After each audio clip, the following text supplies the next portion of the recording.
Hello, friends. Welcome to Discover RPG. It's been a while. Hi. Hello, Franz. Hi. Didn't knock a drink over. There's nothing in it, so it's fine. Hi, Franz. Hey. And we are here with very special friend of the network and friend of the show, Lane. Hi. Hello. Oh my god. As you might notice from the layout of this fun stream, because I got a little silly with it, we are discussing an upcoming Nerdsmith Presents series that we're going to be running starting on Thursday, August 3rd. Hallow Rock, which is a kids on bikes adventure. And we're going to be talking about the system tonight and a little bit of the campaign setting and maybe some stuff that Lane is looking forward to as the GM of that game. So welcome aboard, Lane. Thank you so much for joining us. Thank you for having me. I'm very excited. Of course. I'm also very excited. Hello. So first things first, right at the top, we are testing out a new way of doing Twitch ads. Hope you please give us your patience as they will be happening more intermittently over the course of the session. We've only got 2 ad breaks scheduled over the course of the next hour and a half or so, but we'll give you a heads up when they happen. We're basically, just full disclosure, we're doing it because one, it's, we think, better for people who hop into the stream to be able to just hop in right away, and we also get more money from the evil overlords of Twitch if we are able to run them during the show. If we choose to run ads instead of having them auto run, we get a better ad revenue percentage. So we're just trying to, dollar bills, y'all. We're just trying to make that coin. Anyway, I'm going to very quickly wait, I do want to say one thing, by the way. If you're subscribed, you won't see the ads. That's true. Yeah. Which means you guys get some fun, goofy, we'll call them our non sequitur moments, or it's drink break. We'll do something like that. Drank. It's been a while. I for anybody who doesn't know, I bought $60 worth of Crystal Light Fruit Punch, which is like 10 boxes. I didn't realize it was that much. I mean, yeah, because I was like, listen, it is the worst thing in the world that you can't buy it in a big ass container. It's like, I want a giant thing of 0-calorie drink, but they don't make any of them in big packets, apparently, because they've decided that the people who want those 0-calorie versions just want a little pack to keep around with them and not a big fucking tub of powder. So, bummer. It's also the case with Gatorade Zero, which I love and drink incessantly, and can't find a big jug of that to save my life. Doesn't exist. Well, I found it. You can buy it from a fucking sports store. You can. But it costs just as much as the self-packaged one. And me trying to be all economical, you know, the reduce part of reduce, reuse, recycle, and I can't even do it. So, whatever. You can only make so many changes in your life, and you can only hold yourself so responsible for the ills of the environment. And I'm choosing not to die on that hill for my goddamn fruit punch. Yeah. Anyway. So this is so fascinating about the Kids on Bikes system. So let's do a little talk here. So Lane, we have the Kids on Bike system. The Hallow Rock game specifically is taking place in the 2000s. Yes, Kids on Bikes is specifically set up to be run anywhere from technically the 1980s onward, but really the way that it's set up is that it's intended to be a low technology, small town focus game. So the characters are supposed to be in a place where you can literally get around on a bicycle and not have to worry about anything else, where you don't have the access to technology that we would now. It's very intentionally made that way. You theoretically could play with it and make it work in whatever other ways, but you see it most commonly being done in those sort of in that kind of era. It is very specifically and intentionally inspired by 80s and 90s nostalgia sort of style movies in that vein, as the name of the system would suggest. Yeah, the big ones in my head are E.T., Stranger Things, and the Goonies. Yeah, are probably the big ones for me. Okay.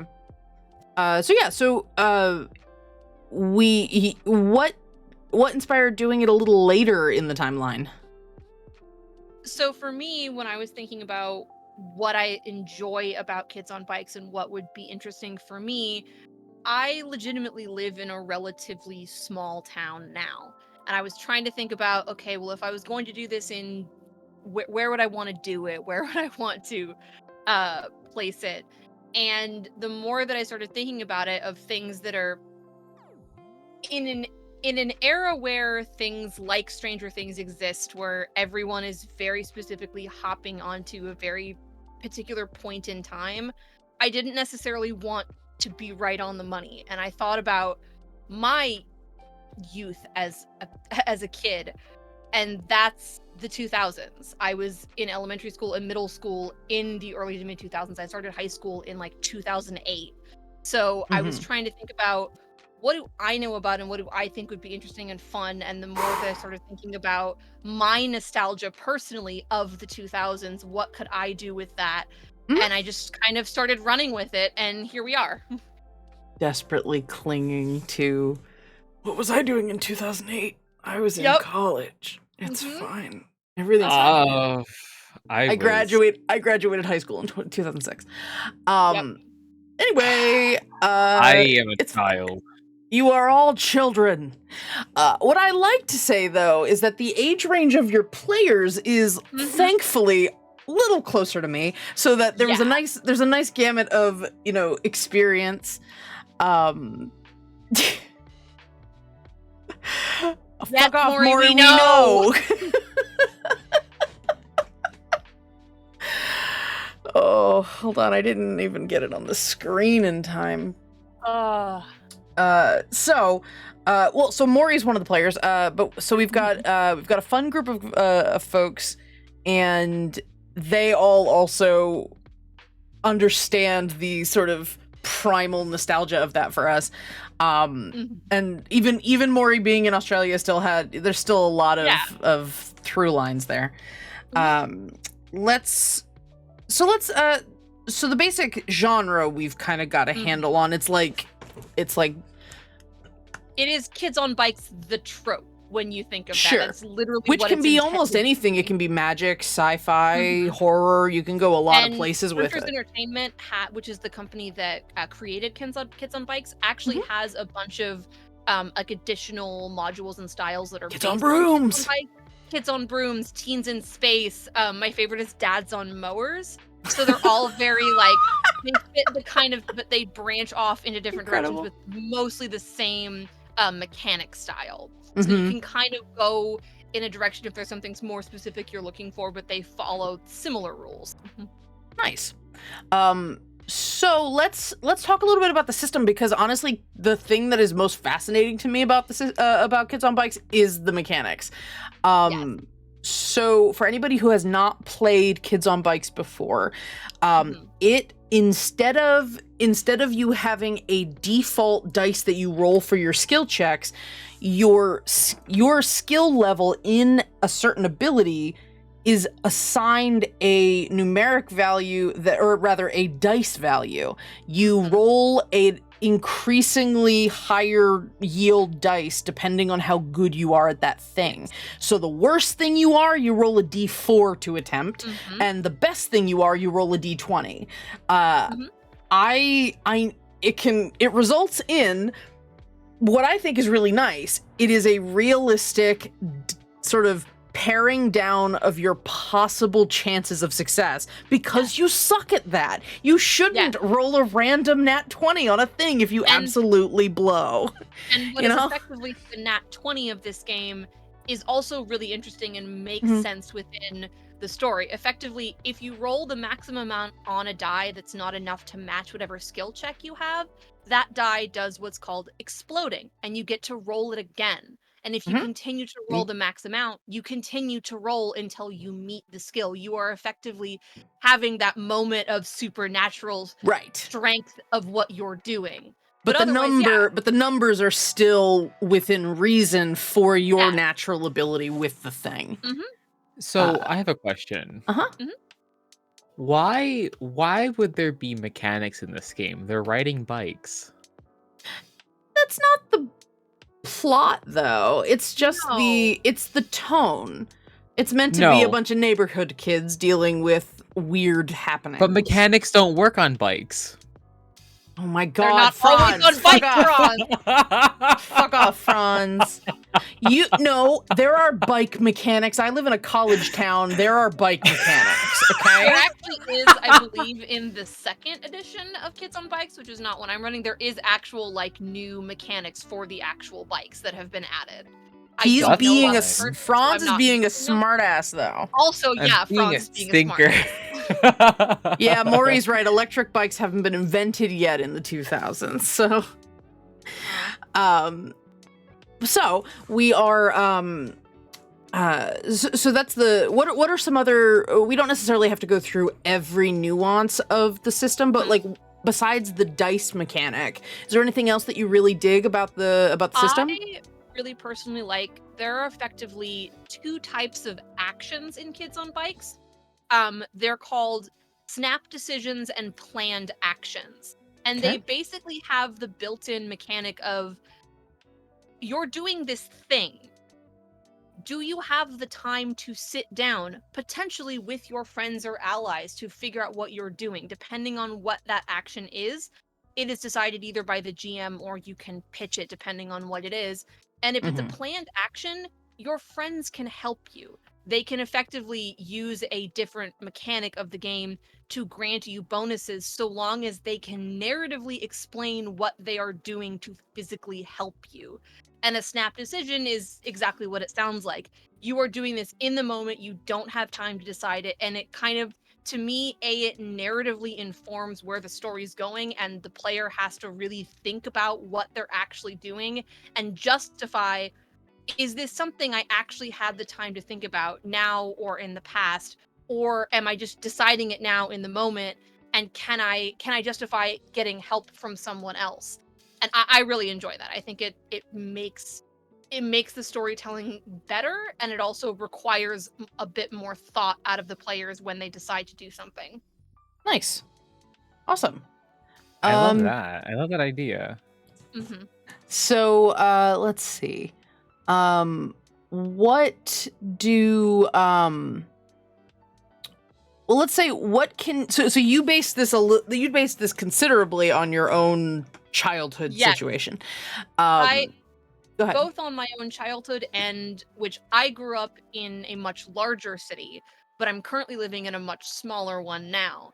And when I thought about, well, what would make sense within this game, I thought about my own area that I'm in now, but also, yeah, again, my own childhood, my own history, so to speak. Not to spoil anything, but as a historian, I kind of thought about actual things that have happened in Washington State where the game is going to be set, and the things I was thinking about including in the game, and how I could make that make sense within the changing of history I was going to do. And I kind of, once I realized what I wanted, it kind of just moved forward from there. And yeah. So we did have a, and this is for the audience, we did have a session 0 for the game already. We got all the players together and, made sure we all collectively knew sort of any big lines, or making sure that people set up their lines and veils, determining kind of the vibe of the game, doing some character creation, but also some world building. So that was really fun. You said you found some like questions that were designed for the GM, but you kind of just bounced them back to the players to help them with some world building. Yeah, there are some in the playbook that are specifically designed for players. Kids on Bikes is set up to have a very extensive session 0 where players predetermine their relationships with the other PCs. But I also, in doing some of my own research, found some questions that were probably more intended for me than for everybody else. But I have done enough of, I wanted extra input from people once they knew what the general tone was supposed to be. And it was honestly super fun to have them kind of decide what things are physically in this town, having them pre-decide those things, but also coming up with rumors and other sort of funny things that I can jump off of if I want to. And kind of also getting to know the players, seeing how they work together, and getting a vibe for how they're going to mesh together, both as their PCs and as themselves. How intense will the chuckle fuckery be, you know? Yeah. Which the answer is a lot. The answer is a lot. They're gonna be a lot of fun. I am very excited. But yeah, so we have so who do we have in the group? We have Maury, friend of the show, and a former player on Bag World. We've got Kyle, who used to be a director in the network, one of our founding members. He is in there, as well as an old friend of the network, Noir Enigma. He's been in a few things way back when. And Ben from Roleplay Recon is in the group. So that is just a fun mishmash of people. I am so excited for this group. Lane, you know that I'm scheduling finales for our private D&D game. I literally did not schedule for Thursday because I wanted to watch the show. I was like, we're not doing we're not going to do one. I actually want to watch the show. So, I'm extremely excited. And not only just because of how ridiculous throwback the session 0 turned out to be for me. But yeah, so they, because everybody was approximately within that age range, or at least could imagine themselves in that age range. A lot of hyper specificity with some of the character designs or some of the character concepts. I did have a thought where one of the challenges of this game might be, because we do have such a group of chucklefucks, and we do have so many people who can relate so hyper specifically to this setting. We're probably going to be really aware and making sure that we're keeping stuff on track, because I feel like this group is going to be really easy just to get carried away and continue the bit on and on and on. Thankfully, in most of the games I run, I tend to be I don't know how to put it, it's an even mix of absurdity, but also me coming directly for your throat. So I Okay, know alright. how Yeah. to Good stuff. stop it when it gets to be too much. It's like, listen, if you don't get your shit together, Lane's gonna slash your tires. Damn, alright. I'm here for it. Love that Mhm. sort of DMing. I love it. Oh, what I'm is it glad. called? Is it a GM or a storyteller in this system? In this system, it's GM. Okay. Yeah, it's nice, just sort of generic. When we've had that long, extended conversation about Yep. what feels right. There's a lot of at a certain Oh, yeah. point. At a certain point, I've kind of decided to like live and let live with the terminology. But for Mhm. me, I get that there's fair. You know what? Mouse, you get boosted for that, definitely, because yeah, Lane also does that as a player. Uh-huh. Will be very unassuming and sometimes silly, but then just when Yep. when the role play moment calls for it, Well, or sometimes when we don't want Yeah. to hurt, you still end up hurting. Yep. I've done that No. many times. And I So- will do it again. I mean, part of it really is like, what are the God. vibes that you want for your game? Like for Dragon's Crown, I'm story guide. Okay. Yeah, and know? I've used it too. I use Story Guide as well. Mhm. I think the only time I use Dungeon Master or the DM is when we're specifically running D&D for me. I tend to Yeah. use that, but Same. but at Yeah. the same time I'm not like hung up on it. No, Oh, it's yeah, not no, something no. that's super important to me. Again, I'm like Angela. I really only use DM when I'm specifically playing 5e, but Mhm. otherwise it's not a thing that's super important terminology wise to me. There are other hills to plant your flag in terms of terms. Mhm. So there was hold on, kids. I open my window and I get bombarded Yep. with Wikipedia for now that's what I call music too. Listen, I got a lot of nostalgia Uh-huh. for shit. So do I. That's how we ended up here. The company that does Kids on Bikes also does another system that I am very excited about, and I don't remember what it was. What games? Oh, they do hunt. Oh, they do. It's Renegade, right? Yeah. They currently run all of the World of Darkness stuff too. Gotcha. That would do it. So, Hunt They to the do? Reckoning, Vampire the Masquerade, and Werewolf the Apocalypse are all in their. It's like on their website. Yeah. And Axis and Allies. Okay. Oh, yeah. There's a G.I. Joe game. Anyway.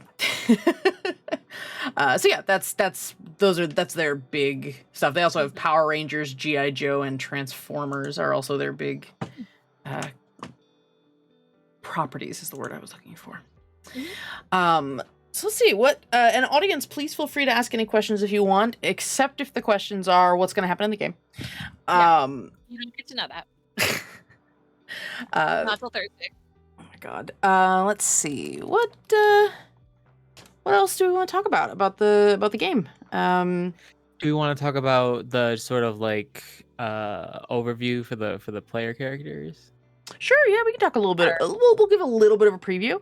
Yeah. So we've got about 4 minutes till the next ad break, but I will put their characters up and we'll do a super quick. We'll do a super quick overview of. Which, by the way, Our if you're subscribed on teens. Patreon, you've already seen the information for You the player have. Oh my characters. goodness. I think it went live today. Today? Yes. I think I Or remember seeing it yesterday. earlier. Which you can find on patreon.com/nerdsmith. Yeah, that. I am just really quick putting together the little ones.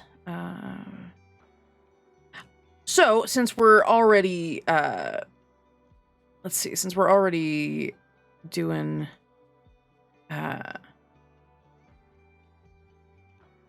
intros to the characters, I will put a link up for the we ended up using a pit crew for the character art that was had commercial use permissions, and I might as well signal boost them so Apologize. I had that to double check where the cat was. that's all good. Let's see, where are they in my bookmarks? There they are. So the pit crew is called Vector Jam. I realized when I found it, it looks a lot like, it's like an isometric sort of low poly character. Really reminds me of Oxenfree. So I was really excited about it because that also has a kind of kids on bikes vibe to it a little bit. So I really enjoy that. So we'll go over a couple and then we'll take the ad break. Awesome. So our first character is Ben's character, Blomsky, I believe is his name. And I think I have his whole name here. It's something very alliterative and silly. Blomsky Buckle You, I think is how it's said. Buckaloo. That's right. Blomsky Buckaloo. He looks like Anthony Michael Hall from Breakfast Club. But he is a kid who has relatively recently transitioned into prep popular guy, or at least prep jerk guy. Yeah. Used to be friends with a couple of the PCs, but has transitioned into this sort of cool guy persona. That certainly will be something I imagine gets explored during the game. We also have Kyle's character. Kyle's playing a character named Carter Reagan. I had to remember which American president went where because Kyle's a monster and decided he was going to name his character after American presidents. And then I had to commit to the bit, and I have his entire family, and they're all named after presidents. Is his sister Madison? Or no, his mom is Madison. His parents are... Fuck, I don't remember what his dad's name is. I don't remember either. His sister is the only one who's technically not named after a president. Her name's Eleanor. But like it's still... See, Alora suggested her name should be Kennedy. Oh my god, I did think about that. Carter is a rollerblader. He's a kid not on a bike, specifically. But we will talk about Carter in a minute. We will talk a little bit about Kyle while we have an ad break. We'll be right back. For those of you who are not subscribed, if you're subscribed, welcome to the secret times. We will be, well, maybe not actually. I think the ad's about to start. So those of you who don't see this. Anyway, so we'll talk about Kyle a little bit. Kyle, his brain operates on a level of reference and silliness that I do not know. I did not know it was possible until I met the man. Same. But so we'll talk when we get back from the ad break about the idea that it's he's based off of fuck it, we'll talk about it now. So Carter is very much reminiscent of the Disney Channel movie Brink. Literally the first thing that Kyle messaged me was, okay, hear me out, Brink. So X Games rollerblading teen movie. And so you guys came up with some really fun stuff about the world, and my favorite thing I think is the spine. The spine. They just came up with that on their own. So the spine is a name for the local library, named such because of a gigantic railing that goes down the side of the goes down the side of the sidewalk. And I really hope this was the term they came up with, but the idea of riding the entire rail was called cracking the spine, I thought. Yes, cracking the spine. And then there's a specific moment with Kyle's character about breaking the spine. Yeah. So so I really enjoyed the kind of macabre quality of that world building. It made me very happy. It's really good. And Kyle also came up with his thing about mushrooms was really, really fun. Oh yeah, There was like an urban legend about town, and he said that none of the there's like a rumor or an urban legend that some mystical force blessed the forest or something. Yeah, like and druids so used to live there, right, and they blessed the soil, and so no poisonous mushrooms grow in Hallow Rock. So everybody just Right. eats the mushrooms. The mushrooms are all edible, and they are not gonna make you sick or anything. And I very much enjoy that, and the main reason I bring that up is because his character has a little mushroom earring he happened to find on the pit crew, and it made me very happy. I found his parents' names. Oh, what are his parents' Grant, names? His parents are Grant and Madison, and his brother, his twin brother and sister, who are older than him, are Grover and Eleanor, affectionately called Ellie. Oh God, his brother's Grover. kind of a dick, and I'm really excited for it. I almost adopted a cat named Grover Cleveland one time. He was really fat. It was great. He had like a little mustache. It was really good. Anyway, so Kyle's character, Carter Reagan, X Games, or not X Games, but like a street rollerblader, and he wants to make it big, but he also really wants to maintain his friendships with the people around him. And I have no doubt that Kyle's gonna have a fabulous time with it. Oh, absolutely. Let's see. Maury's character is Ashley. Ashley is I will try my best to paraphrase it, but also Maury's introduction to the concept of Ashley was first there was Heather Chandler. Then there was Regina George, but between them was Ashley. So Ashley is like popular mean girl incarnate, but also used to date Kyle's character, I think. They coming up with their character connections, they effectively realized that all four of these kids used to be really interconnected in each other's lives without realizing it, and something happened that I will not spoil, like 2 weeks prior to this. Oh, I don't even know this. Okay. Yeah, they were coming up with how they could potentially know each other and answering the questions, and someone went, okay, wait, but what if? And it just snowballed from there, and then the relation of, this happened, and they suddenly realized that, wait, we all are super connected to each other, and we did not even realize it because we were all caught up in our own shit, like high school kids. Yep, Oh, it's great. so is this something to do with the jacket? It does have something to do with the jacket. Okay. So Ashley, I believe only half the kids have cell phones, but it's like real low tech. Technically, only I think two of the kids have actual cell phones. One of them has a cell phone without a SIM card. And if you don't know what that means, it means it doesn't actually work. It doesn't make phone calls. You can play phone games on it, but you can't do anything else. Listen, if somebody wanted to play Snake on their T9, like Nokia, it's fine.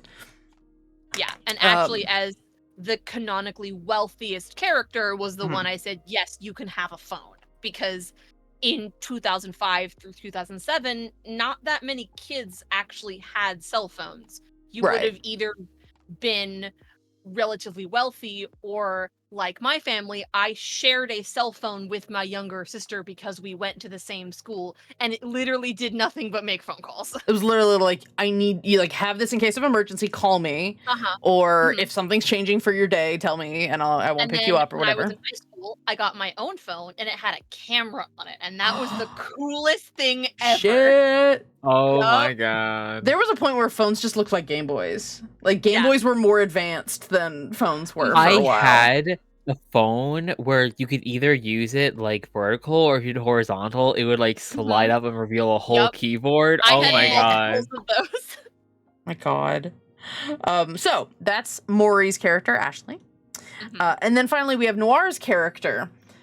Technically he's named Largo, Mhm. but his true name, no, his handle is like Azrael's Wrath 2x100x, and Azrael's Wrath is written in like leet.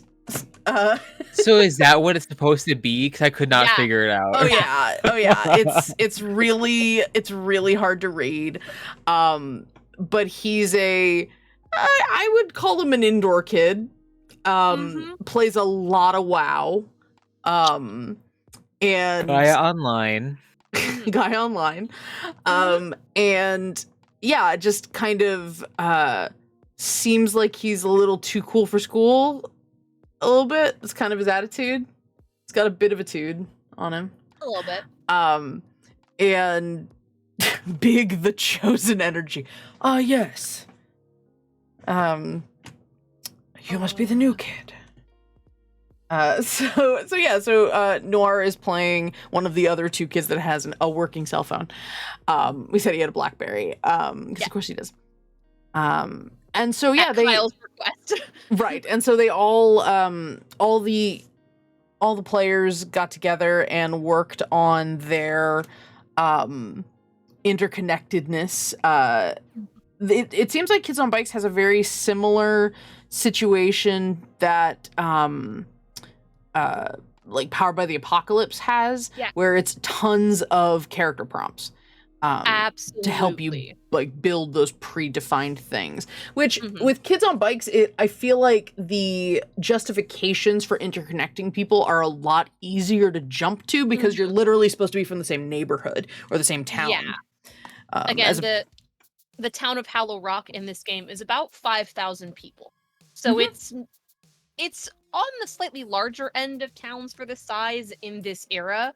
But yeah, everybody at least knows everybody. And that's kind of a nice thing about the system is that you have a reason to know everybody. You might not all know each other as close as the kids in this game ended up knowing each other, but it makes that make a lot more sense. Nice I and have dramatic, a question about geography. Yeah. Yes. So the idea and differences of this was brought up to me at one point from my old roommate, where I live north of Chicago. I grew up closer to the border of Illinois, and I lived in a sub-rural area. However, our like townships or like our towns and stuff were like right up against each other. There was like, not a real like barrier between this place and this place. But where my roommate had grown up is that she grew up in like rural southern Illinois, where like there's just miles of farmland or just, fields between towns. That was sort of like the borders, like, yeah, we're going into town. So my question is, like, in this case, like, you'd say, like, oh, it's 5,000 people. Yeah, where I grew up, we had like only a few thousand, but like we're right up against 3 other places that have tons more. So it doesn't feel like it. How is that sort of isolation come into play with Hollow Rock? So for me, the system is really, you can kind of play with that however you want, but again, I was basing it on a very sort of specific area and place that I'm familiar with, while also keeping in mind the different element that I chose to add into the story, which is that there are some perhaps mystical or non-human aligned things happening that the don't worry characters about are it. not aware of. Don't worry about That it. you don't need think to too worry hard about about. That potentially are why a town of this size, or in general, people aren't noticing things for reasons they're not aware of.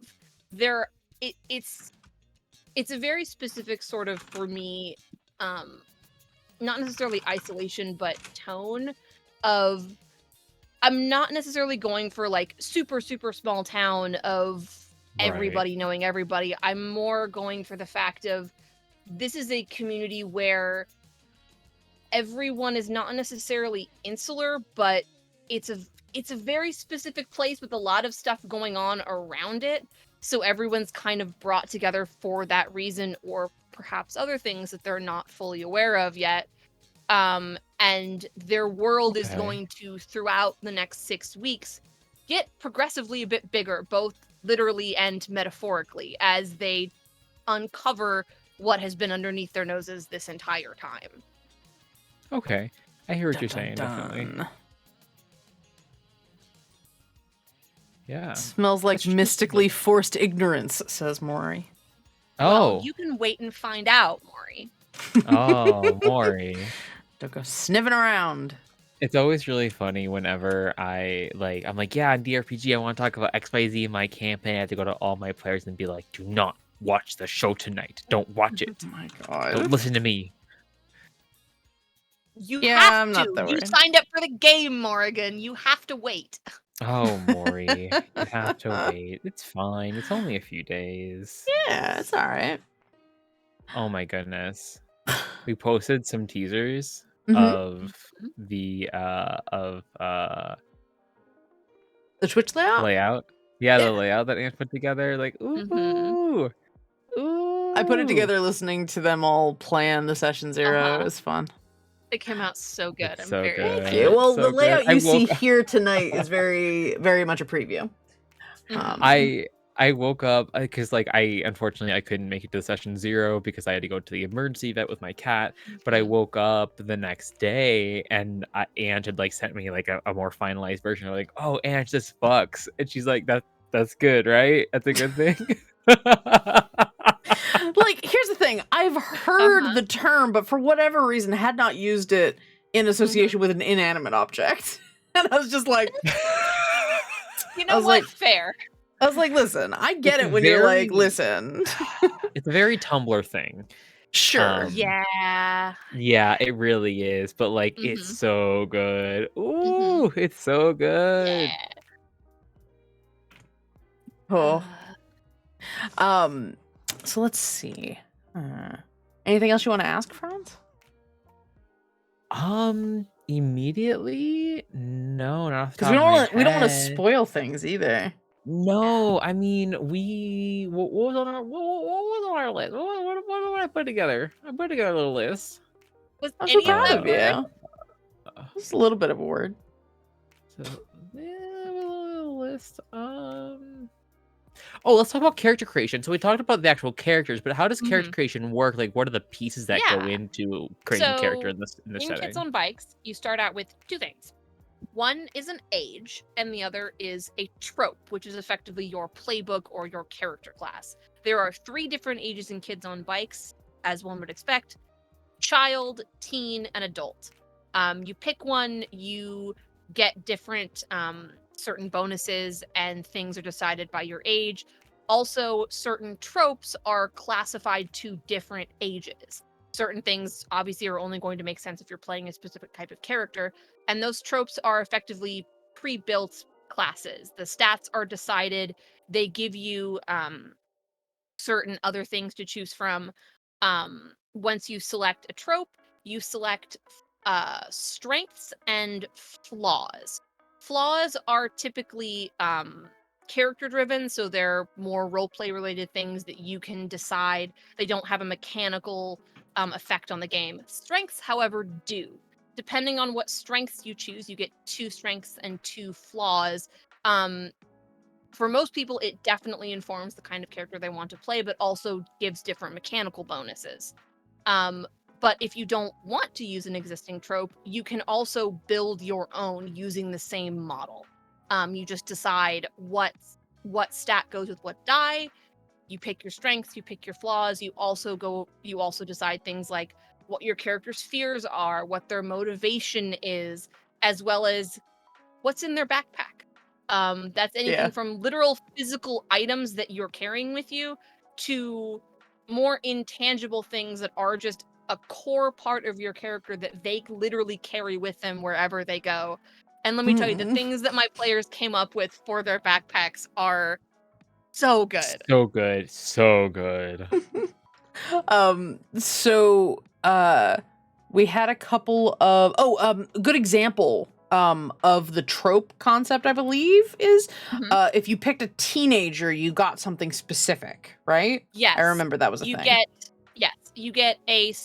teenagers have a +1 to 2 different stats. I want to say it's like fight and grit, maybe. I don't remember if they get a specific +1 to 2 different stats, but they also automatically have a strength factored in called rebellious. Yeah. And every age has a built-in stat. I believe for children it's quick healing, for teens it's rebellious, and for adults it is skilled at blank, and then you decide with the GM what that skill is. Gotcha. But yeah, and then you choose 2 other strengths / skills effectively to build out your character. But yeah. Nice. Awesome. So we have 2 kind of higher level questions for you. Mouse asked, what's your favorite thing about world building for Kids on Bikes?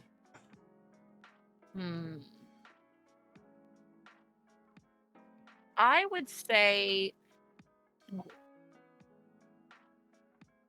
in general, I am a huge fan of, again, just how much is pre-built into this game to do that world building. I really enjoy, like, yes, the basic trope itself is fun, but kind of branching off on it, there's so much possibility there.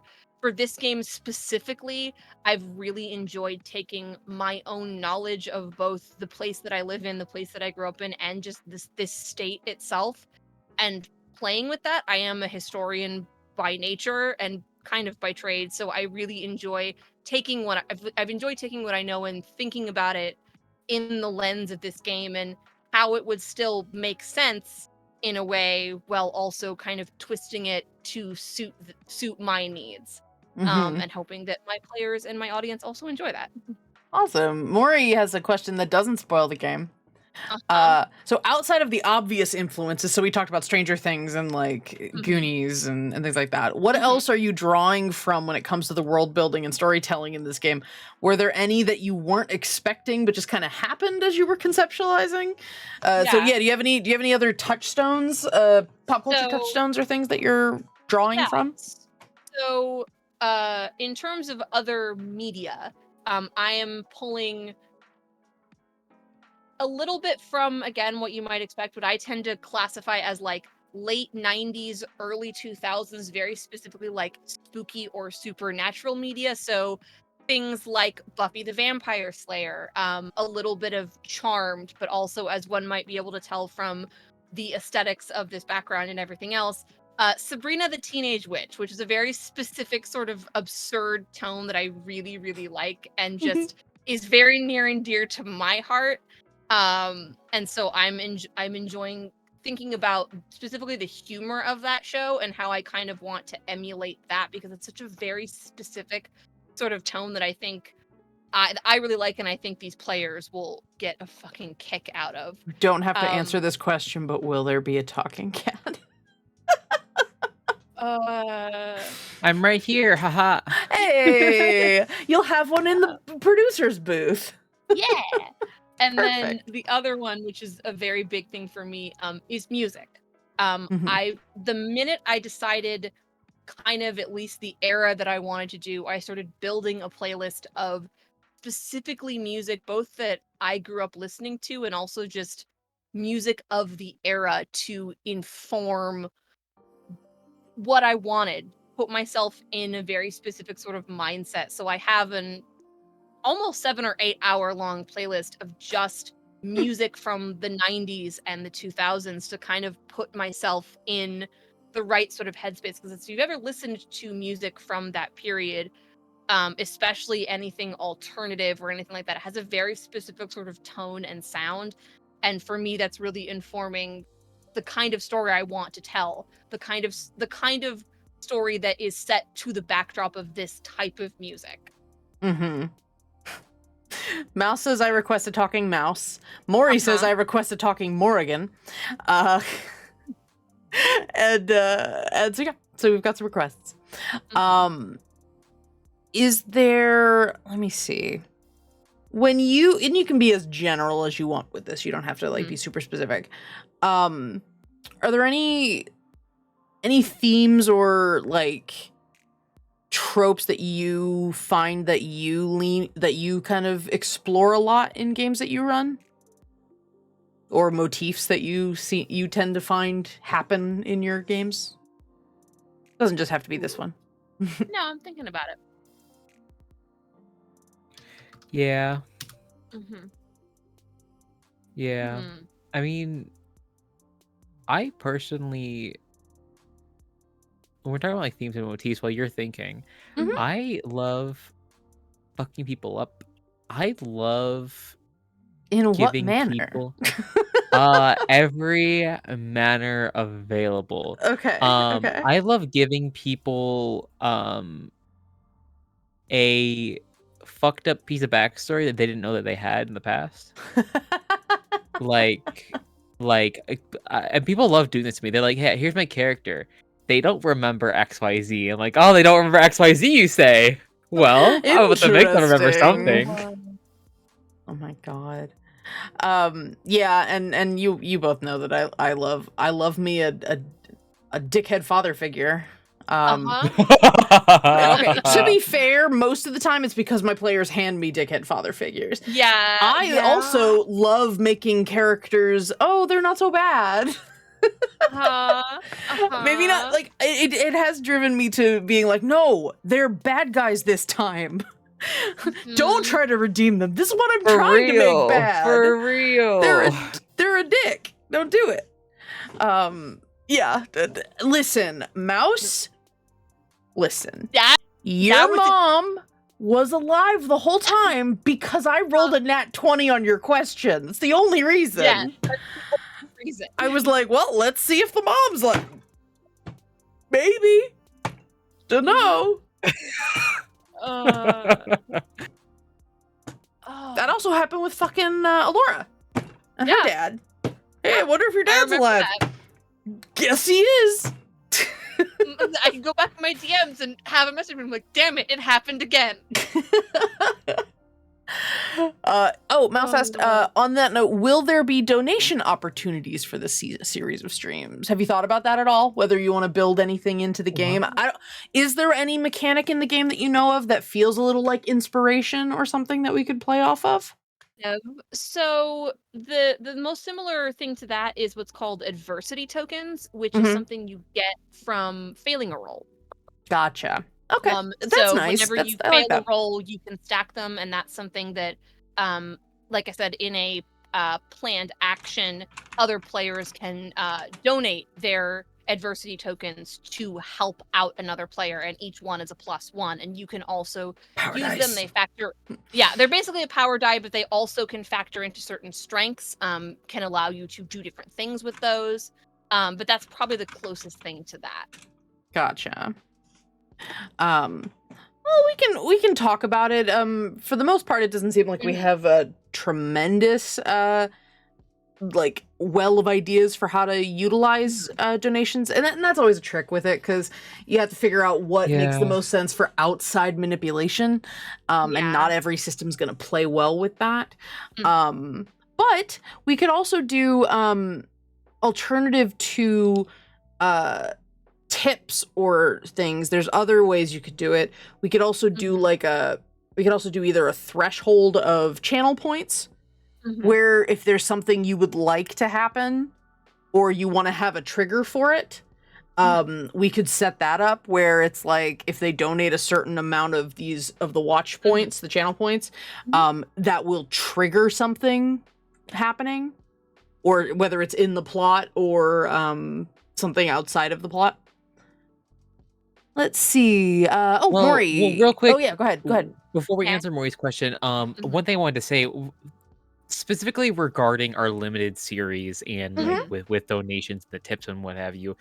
Again, like, if that's something you want to like play with, absolutely, we can throw some ideas around. But I tend to not do as much of that because these are a limited series, and a lot of creators we are bringing on are like new to the streaming space, and that's just an additional piece. Like, even with me, someone who's been doing this for a while, I'm just like I don't like, I'm just like trying to like juggle all these things at once. It's probably most useful one, like you said, if you're if you're very comfortable in the streaming space, but also if you kind of walk into it with an idea. We don't need to force it if we don't have something that really like comes to you.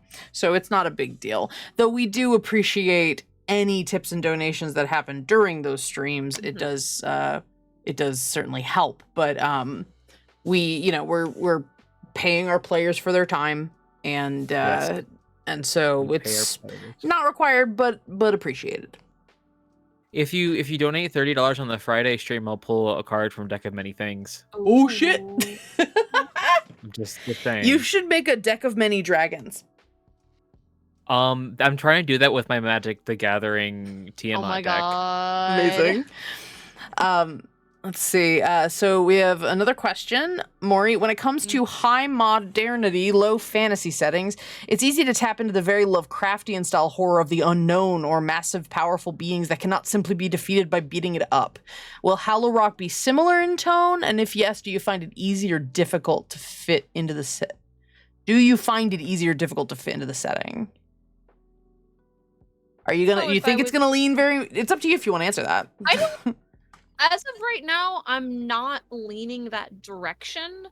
That could always change depending on what happens once we actually start playing and how the players react to what I present them with. But as of right now, that's not necessarily my intention. But I am someone who is relatively adaptable when it comes to how my players react to what I give them. So I guess we'll see what happens. Okay. I'm not adverse to it, but it's not my current plan. Hallow Rock feels like the next age group up from Camp Flying Moose.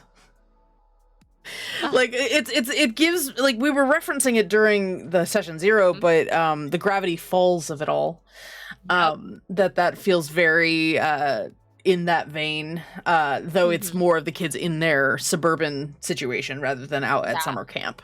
But I really do want to get back into Camp Flying Moose for girls of all kinds. Yeah.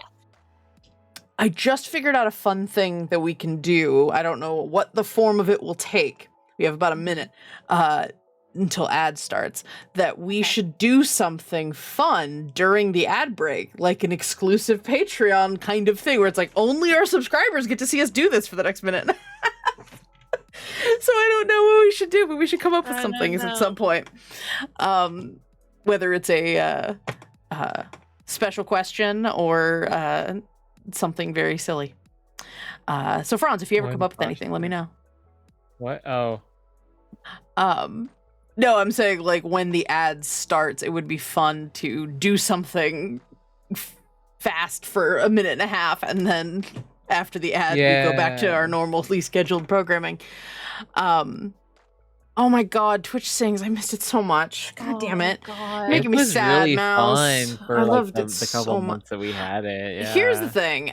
I would not be completely opposed to trying to figure out how to do that on Discord, where like people do their karaoke on their own end, and then everyone just takes turns. I wouldn't be opposed to that, but it was special. Fuck the music industry. I know. God damn it. Anyway, I found a whole bunch of my clips from that, and I miss it a lot. And now that my like audio setup is so much better now too. I know. God damn it! The first couple, like, there was a bit of a challenge to get it to not clip every other episode. It's fine. So yeah. So for the next minute and 15, we can talk about whatever we want. I'm really excited for this stream in particular, just thinking from like a production standpoint. We've been doing Nerdsmith Presents for about a year and a half now, About a year? I think. Yeah. About a year and a half. We started it back in January of 22 with Colton's stream. That's right. Yeah. We the we didn't do Ravnica as game. much. Yeah, we didn't do as many last year because we were still trying to like figure out like what we were doing. Yeah. But I feel like every one that we've done has just like built on itself, and I feel like Mhm. we're getting to a really, really good place. I'm really, really excited about this one. I'm Yeah. really, really excited for the one after this. It's gonna be Alora's game. We have them planned out like through December of this year. I'm so Yeah. excited about it. Like We've been I talking about Hello Rock for like 4 or 5 months now. you came to me, I feel like the end of December, early January, like, hey, is Mhm. it still possible to do a game? I was like, yeah, of Yeah, course. Of course. because you asked me and I was like, I don't fucking know what I would do. I have no idea. Because you liked it. You liked something on there. Like, oh, you want to do this? You're like, sure. Uh-huh. I feel like I agree with you, Franz. I think we've been doing a really good job with the Presents series. Mhm. It makes me and I don't know because I haven't really been paying much. We've just been kind of doing our own thing, not worrying about the greater space of that we inhabit. But Mhm. it feels a little like we're trying to uh fill a bit of a gap left by Scraticus Academy, where I they was were thinking doing about that. Yeah. constant one shots with different groups and stuff, and I really dug that idea. So I am glad that we're trying to fill that void a little bit, or at least contribute to the void. Mhm. Oh well, it's okay, Mouse. I know. We'll get you involved in something. Can't imagine what. Yeah. Uh-huh. Speaking of, Bagworld is continuing to be on hiatus. It's a big scheduling thing right now. We just have people that are in like big transitional periods in their lives, so we're trying to get back to a place where we can jump back into the adventure. Mhm. I am working on the idea of like a soft re-premiere kind of thing. Mhm. It does have the benefit of the fact that you guys are familiar with the system now, so we can kind of start in media rest. You guys hadn't started the next adventure, so we can No. either pick back up there, or we can start something else. We can kind of play around with it. But I'm tooling around with the idea, and it might be a little bit before we come back, but I do want to go back to it. Yeah. There was another thing I want. Oh, Maury, I know I ignored your question, your ad break question. Uh-huh. Maury Sean, when? I don't know. I will say I'm trying to clear out my backlog of work and stuff that I'm doing so that I can get back into voice acting or do a little bit more stuff. I still have to be editing an audio situation that we have on the back burner for Nerdsmith. But yeah, I don't know. Raishan, I don't know. I can't really compete with isn't Gray Delisle doing it right I now? think Isn't so. she? I No, don't no, she was remember. Briarwood. She was Lady Briarwood. Oh, yeah. Somebody else took over. I don't remember who it was. Somebody in the animated series. I haven't watched. Mhm. Don't be mad at me, Maury. I haven't watched the new season. Sorry, I forgot it existed. I've been watching all the other stuff. The second season of Critical Role, or the animated Vox Machina show. I had not caught it on Amazon. Let's see. Hee. Well, oh, that was the other thing. I really so the last last week or two, we've been kind of hitting the ground running with several of the you can't edit it. Mouse. You can't edit that. It's my favorite thing now. Uh-huh. Just gonna I won't. I'll be nice. I won't pin it. It made me laugh though. Anyway, so we've been kind of burning the candle at both ends. The lantern? Or would you burn a lantern at both ends? But I've been doing the layouts for Hallow Rock, and Laura and I have been working on the promos for a different show, and I realize how ridiculously bisexual my color schemes have been over the last couple of I days. wasn't gonna say it, but I also wasn't going to say it, but I was like, you showed me Hollow Rock, and I'm like, wow, this is really bisexual. It's amazing. And then I saw the other one, I was like, that's also Listen, I can't do anything about bisexual that with John one. Angela. That's the color. No, but that inspired me that I told Alora that I really want to run a game that's like, I'm trying to think of a good location. I don't know what it should be, whether it should be like Portland by night, and it'll be a game of thirsty sword lesbians, but you're vampires. Oh, I love that. Come on, it's I love that. BI night. I thought it was funny. Anyway, but yeah, that was something I wanted to do. I wanted to run a game of thirsty sword. I really want to run a game of thirsty sword lesbians, and I think it would be really fun. You've been wanting to for a while. There's a flirt mechanic. It's awesome. I think maybe we can schedule a couple Thursdays so Ange can run. Do you want to run or do you want to play? I'd be down for running. I want to play games, but that game I specifically wanted to run. There's a bunch of games that I want to play and run and stuff, but I gotta find time for it. Belt. Ha, Maury. I will say, with the thing coming up after this game, but before Alora's game, that we will be announcing very soon. But we have a couple more things to put together before we announce it. But yeah, I'm super stoked that we've got a bunch of stuff, like, not in the can, but like on the schedule. Yeah. In different systems, having a good time, diversifying. Lots of different systems, actually. I think the next 3 presents are different systems. Yeah. We got Kids on Bikes. We have Outbreak Undead, and then I forgot what Rans is, but it's not D&D. So cool. I think they might be using the Ravens Fundamental. Ooh, neat. Yeah. So yeah, I'm really excited. I'm like, Nerdsmith Presents has been my baby since like I've been wanting to do this since like 2020, since I became a director at Nerdsmith. You've been doing such a great job, Franz. Just like, thank you. It's been rough, but I'm learning so much. Oh my god, you cannot make good things until you make bad things. Yeah, and like I've always sort of known that. Welcome to but now, the reality of creators. I always sort of knew that, but like it's really hitting me recently with both Nerdsmith Presents and streaming and my art. I'm just like, honestly, the difference between me at the beginning of the Mic Club campaign and now, my level of comfort is off the charts. I absolutely can run things on a stream and not be hesitant about it. I personally believe I've gotten funnier and I've gotten better at improv because of the last 3 years. 100% that's just been like, here, fall into this fiery pit and learn how to do it on the fly. Yes, absolutely. But yeah, we have hit the 10:30. But we will be okay. So, oh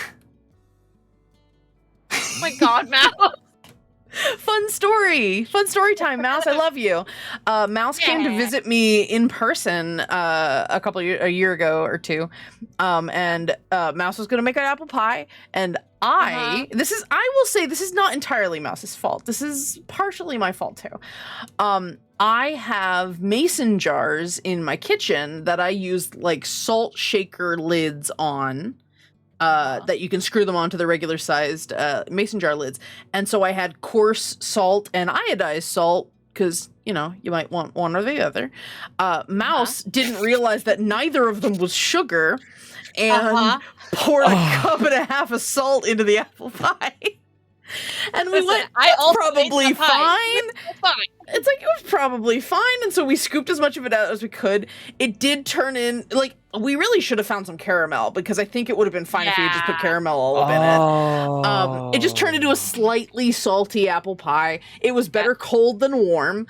It was definitely better cold. And then Lane was there the next week and we had cold apple pie. It was great. It was great. I had a whole pie to eat when Mouse left. It was I ate that pie. It was still edible. It was fine. That is fantastic. It was really good. It was really, really good. Anyway, the 10:30 has arrived. Yes, Uh, it has. Lane, thank you so much for joining us. I'm Thank you like, for having me. if you couldn't tell, Franz and I are fucking stoked for Hallow Rock. I love this. I'm so excited. I'm so glad. So, for those of you out there who are not playing in the game, Hallow Rock is premiering this Thursday, August 3rd. It's going to be on at 6 p.m. Pacific, 9 p.m. Eastern on this here Twitch channel.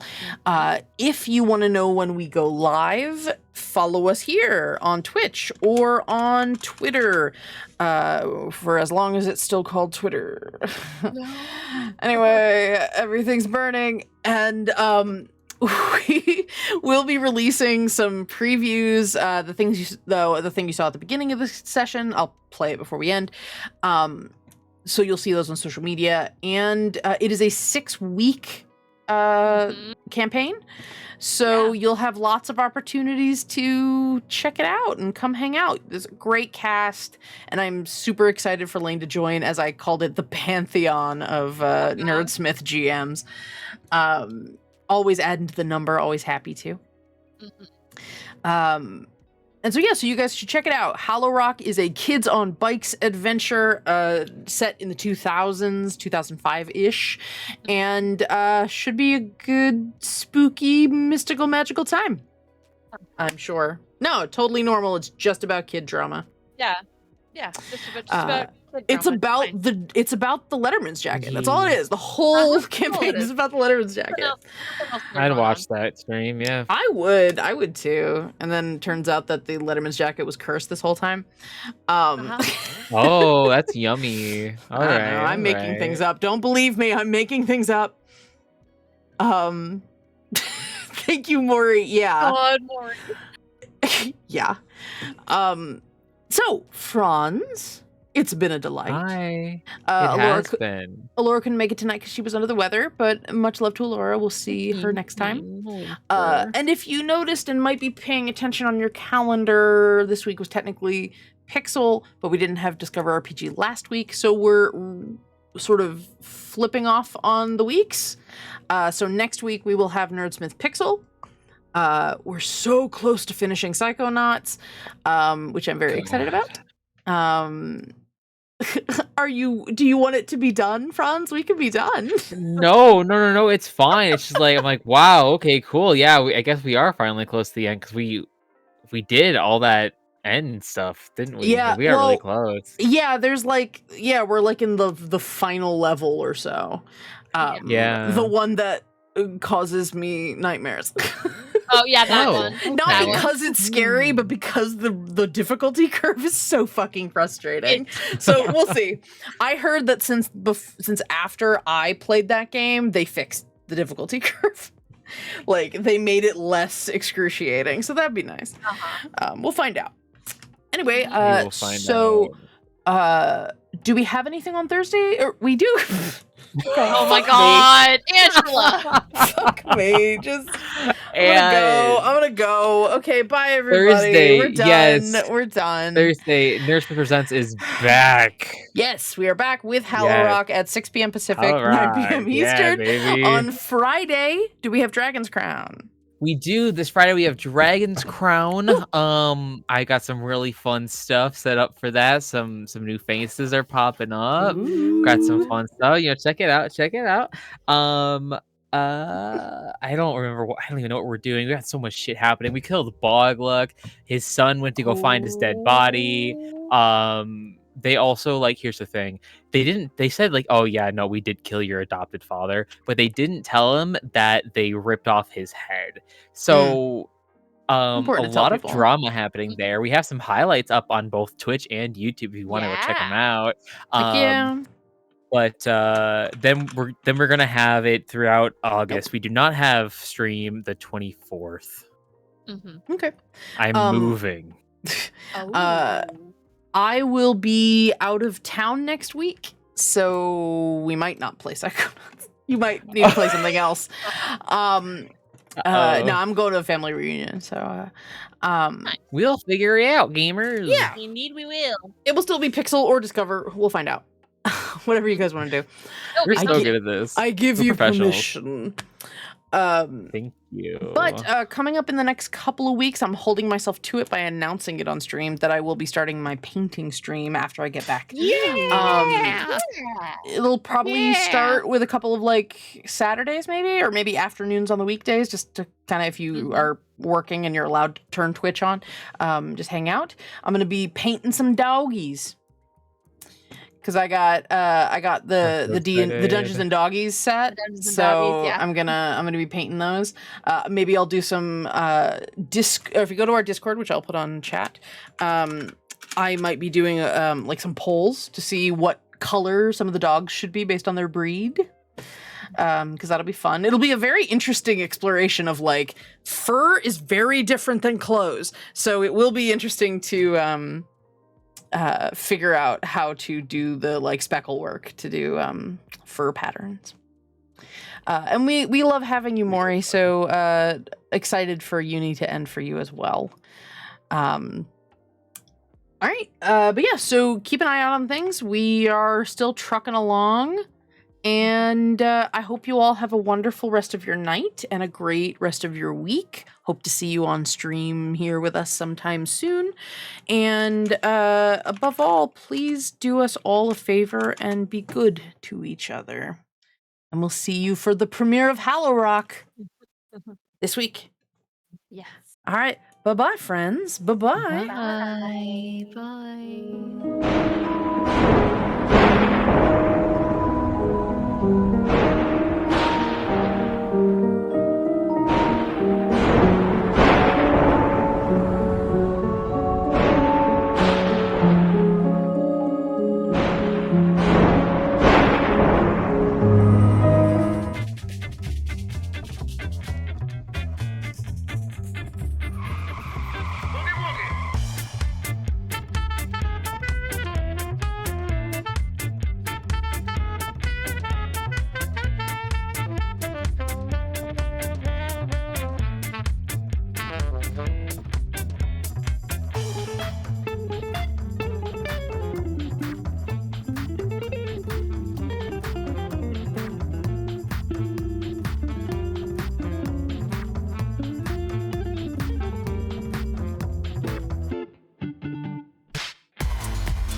Hold yourself.